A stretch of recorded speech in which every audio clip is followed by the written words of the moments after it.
여러분 안녕하십니까? 5월 4일 뉴스플러스 시작합니다.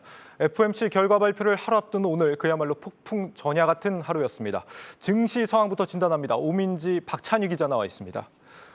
내일 FOMC 예정대로 빅스텝이겠죠? 이 파월과 연준 인사들이 꾸준히 예고를 해온 만큼 큰 이변은 없을 것으로 보입니다. 이미 많이 알려진 것처럼 0.5%포인트 인상이 가장 유력한데요.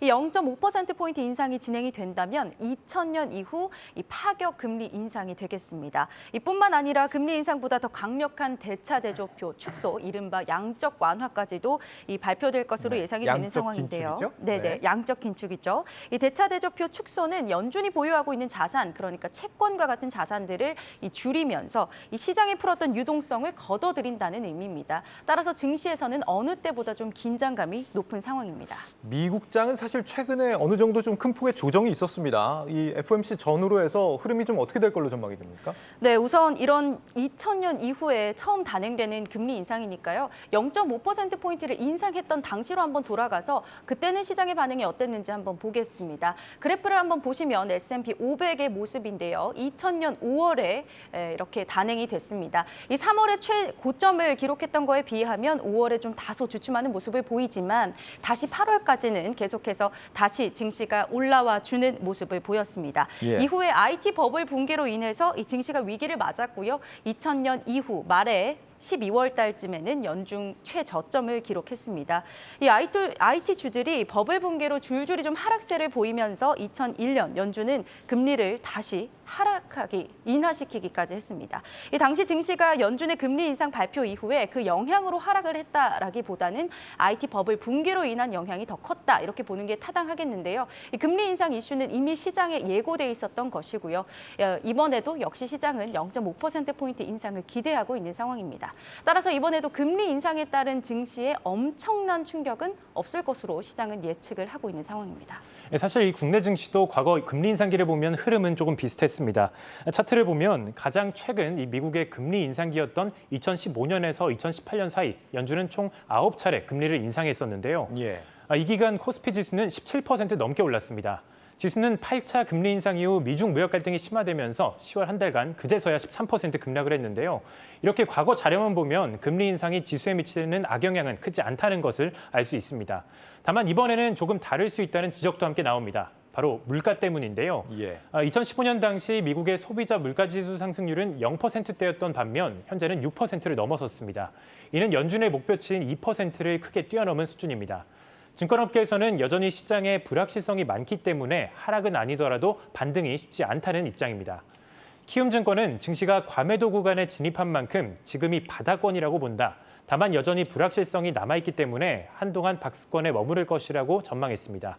또한 6월 빅스텝 우려에 대해서는 시장 자체 조정을 통해서 75bp 인상이라는 악재를 소화하고 있다라고도 분석을 했습니다. 우리 장 같은 경우는 이제 내일 쉬기 때문에 사실은 영향을 받는 건 이제 금요일부터가 될 텐데 내일 이제 만약에 FOMC에서 충격적인 결과가 나올 경우에는 어떻게 보면 오히려 잘된 일일 수도 있겠다, 이런 생각도 듭니다. 이번 FOMC 전망이 어느 정도는 좀 우리가 지금 유력하다, 이렇게 전망이 되고 있는 상황에서 우리가 또 주목해서 봐야 될 포인트가 있을까요? 앞서서 말씀드렸다시피 미국의 금리 조정 계획이 이미 예고되어 있었던 상황이고요. 시장에서는 선 반영이 되어 있습니다. 이번 연준에서 주목하실 부분을 세 가지로 한번 정리를 해봤는데요. 먼저 첫 번째는 0.5%포인트 혹은 0.75%포인트입니다. 빅스텝이냐 자이언트 스텝이냐 이런 거네요? 네, 우선 시장에서 상당히 높은 확률로 0.5%포인트 인상을 좀 기대하고 있는 상황입니다. 물론 이보다 더 강한 0.75%포인트로 말씀하신 그 자이언트 스텝이 될 수도 있는 부분이긴 합니다. 이번 5월도 중요한 주목 시점이지만요. 6월 또 그 이후에는 어떻게 전개될지도 보셔야겠는데요. 연준이 앞으로의 금리 인상을 결정하기 위해서는 경제 지표들을 참고할 수밖에 없습니다. 그래서 향후의 지표들이 어떻게 전개될지를 보셔야 하는 겁니다. 고용하고 물가 이런 걸 좀 봐야 된다, 이런 거죠? 예, 맞습니다. 그래서 지금 전문가들 사이에서는 사실 3월의 물가 정점론도 나오고 있는 상황인데요. 그 근거로는 4월의 국제 유가가 좀 안정되고 있다라는 이유 때문입니다. 이 3월 소비자 물가 지수 CPI 상승률은 8.46%였습니다. 올렸습니다. 그중에서 2.67%포인트, 그러니까 30% 넘는 부분이 이 에너지 부문의 물가 상승 때문이었는데요. 이 물가 상승의 기여도가 높았던 국제유가 부분이 안정화되면서 4월의 물가 지표도 안정세를 보일 수 있다라는 겁니다.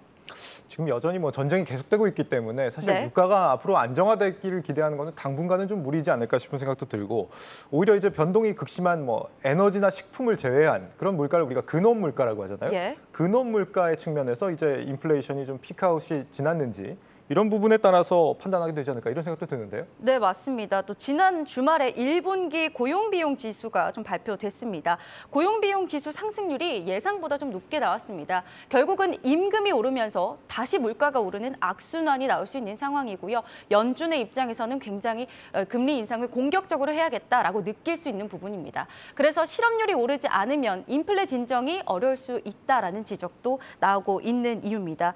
윌리엄 더들리 전 뉴욕 연방은행 총재가요, 현재 미국의 노동시장 굉장히 과열되어 있다라고 이야기하면서 인플레이션을 연준이 통제하려면 실업률이 상당히 뛰어야 할 것이다라고 경고하기도 했습니다. 예, 지금 고용 지표는 연준 열리고 나서 다음 날 금요일에 발표가 되고, 네. 또 소비자 물가 지수는 다음 주 수요일에 발표가 됩니다. 주목해서 봐야 되겠고요. 두 번째 포인트 또 어떤 게 있을까요? 네, 두 번째는 MBS 매각 어찌하나입니다. 이 MBS는 주택 저당 증권을 말하는데요. 이 주택은 부동산이잖아요.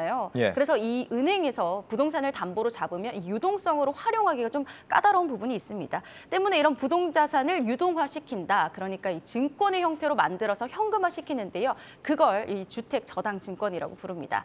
이걸 유동화해주는 기관이 연준과 같은 중앙은행인데요. 연준이 MBS를 매각하겠다라는 말은 그러니까 이렇게 현금화했던, 시장에 풀었던 유동성을 다시 걷어들이겠다라는 겁니다. 이 말이 시장의 유동성을 줄이는 양적 긴축의 스타트가 될 수 있다. 이런 메시지가 됩니다. 이번에 이제 MBS 매각 그 거론 가능성이 나올 수 있다 이런 거죠? 네, 맞습니다. 네, 지금 미국에서 이제 집값이 치솟고 있는 상황인데 이 MBS 매각을 한다는 의미는 다른 의미에서는 집값을 좀 방어하는 그런 측면도 있겠습니다. 그렇습니다. 이 메커니즘을 좀 이해하셔야겠는데요. MBS를 매각하면 주택을 담보로 한 유동화가 좀 어려워집니다. 때문에 모기지 금리가 오르게 되고요. 그러면 자연히 좀 신규 주택을 매수하려는 수요가 줄게 되겠죠. 이러면서 주택 가격이 안정화될 수 있다 이렇게 보는 겁니다. 현재 미국이 물가를 산정할 때 주택 비용이 거기에 30%를 넘게 차지하고 있습니다. 따라서 이 주택 비용을 잡으면 연준이 물가 관리를 하기 훨씬 더 용이해질 수 있다라는 겁니다. 여기에 대해서는 증시 전문가들의 의견도 좀 분분한 상황이긴 합니다. 연준이 물가 잡기에 혈안이 돼 있기 때문에 이 MBS 매각으로 주택 물가를 잡을 것이다, 단행할 것이다 라는 입장도 있고요. 최근에 모기지 금리가 올라가면서 이미 긴축 효과를 보고 있다. 그래서 굳이 연준이 경기를 심각하게 둔화시키면서까지 MBS 매각을 하지는 않을 수 있다. 이렇게 보고도 있는 겁니다. 알겠습니다. 마지막 세 번째 관전 포인트는 뭐가 있습니까? 네, 마지막 포인트는 파월의 눈동자입니다. 이 앞서 보신 것처럼 이 연준이 인플레이션을 잡는 과정에서 실업률 증가가 우려되는 상황인데요. 결과적으로는 이 실업률이 오르면 경기 침체 우려감이 높아지지 않습니까? 이 인플레 파이터로 팔을 걷어붙인 파월이 경기 침체의 그림자를 어떻게 바라볼 것인가가 중요한 겁니다. 이 과거의 인플레이션을 잡기 위해서 금리 인상이 단행된 이후에도 경기 침체가 나타나지 않은 시기도 분명히 있었습니다. 물론 전문가들은 이러한 두 마리 토끼 잡기가 쉽지는 않을 것이다 이렇게 경고하고 있는데요. 이와 관련해서 글로벌 콘텐츠부 이지효 기자가 윌리엄 더들리 전 총재를 직접 인터뷰해봤습니다. 현지 시간 3일부터 열리는 미국 연방공개시장위원회 FOMC에 관심이 집중되는 가운데 2009년부터 2018년까지 뉴욕 연은을 이끌었던 윌리엄 더들리 전 총재는 공격적인 기준금리 인상을 점쳤습니다. But I think the Fed is a very strong mind right now to move rates up pretty sharply over the next 6 months, probably to around 2.5%. That's a pretty close estimate of what they see as neutral. 그러면서 연준의 긴축 속도가 빨라지면 경기가 침체 국면에 진입할 수 있다고 말합니다. So the Federal Reserve has to tighten monetary policy enough to slow the economy down so the unemployment moves up. The problem is whenever the unemployment rate moves up more than marginally, the next stop is a full-blown recession. 경기가 이른바 연준의 금리 빅스텝을 견디지 못하면 주식시장은 침체를 선행해 크게 흔들릴 가능성이 있다고 지적합니다. In terms of the stock market, I think the stock market is probably going to struggle. Number one, earnings growth is going to slow. Number two, the Fed is tightening monetary policy. And number three, the risk of recession, not this year, but in 23 and 24 is increasing. 그는 현 상황에서 기술주로 대표되는 성장주에 투자하는 건 조심해야 한다고 말합니다. So I think it's really the rise in real rates that's weighing on the high growth companies. So you want to start to think about areas of the stock market that are less cyclical. So consumer non-durables, for example, healthcare, for example, things that people are going to buy regardless, whether times are good or whether times are bad. 더들리 전 총재는 폭락장에서도 꿋꿋한 내수주에 관심을 두는 한편 상장지수 펀드, ETF 등 대안 투자를 통해 수익을 올리는 전략이 유효하다고 주장합니다. But the big thing is to be a long-term investor with a balanced portfolio. If you do that, my own personal, investing strategy is to hold broad-based ETFs and just hold them as a core part of my portfolio and don't worry about it when the stock market goes up or down. 한국경제TV 이지우입니다. 네, 이 월가 전문가들 진단을 보면 이번 금리 결정 이후에 이제 불확실성이 해소된다고 무조건 시장이 반등할 것이다라고 보는 거는 좀 무리가 있는 것 같습니다. 경기가 이제 생각만큼 좋지 않은 상황에서 물가 때문에 지금 금리를 올리게 되면 오히려 리스크가 될 수도 있기 때문에 장기 우상향 시나리오가 이번에도 맞느냐 조금 더 신중하게 고민할 필요가 있겠습니다. 박 기자, 이번에 금리가 오른다고 한다면 주목해서 봐야 될 업종은 어떤 게 있을까요? 네, 이 금리 인상으로 수혜를 받는 업종과 피해를 받는 업종으로 나눠봤습니다.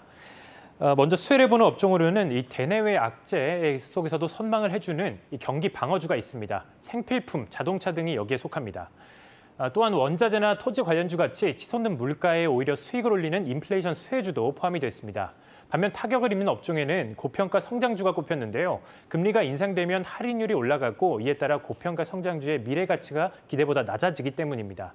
다만 대신증권은 이 반도체와 인터넷 업종 중에는 올해 하락장을 겪으며 저평가된 종목도 있기 때문에 대형주를 중심으로 비중을 늘리라고 조언을 했습니다. 지금 꽤 조정이 좀 진행된 상태인데 매수 기회로 지금 봐야 되는 건지 전문가들 조언은 좀 어떻습니까? 여전히 전문가들의 의견은 조금 보수적인 의견이 강했습니다.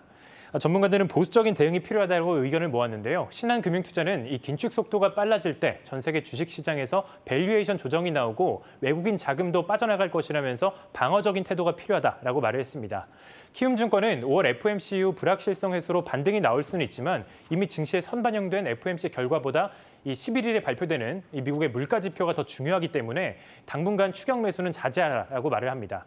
다만 삼성증권은 안정적인 수익 확보를 위해서 고배당에 투자하는 것은 좋은 대안이 될 수 있다라고 조언을 했습니다. 매수 타이밍이라는 평가는 거의 없는 것 같네요. 알겠습니다. 내일 FOMC 발표는 저희 유튜브 채널에서도 확인하실 수가 있습니다. 새벽 3시 15분 뉴욕 특파원과 함께 만나보실 수 있다는 점 말씀드리겠습니다. 지금까지 오민지 박찬희 기자였습니다.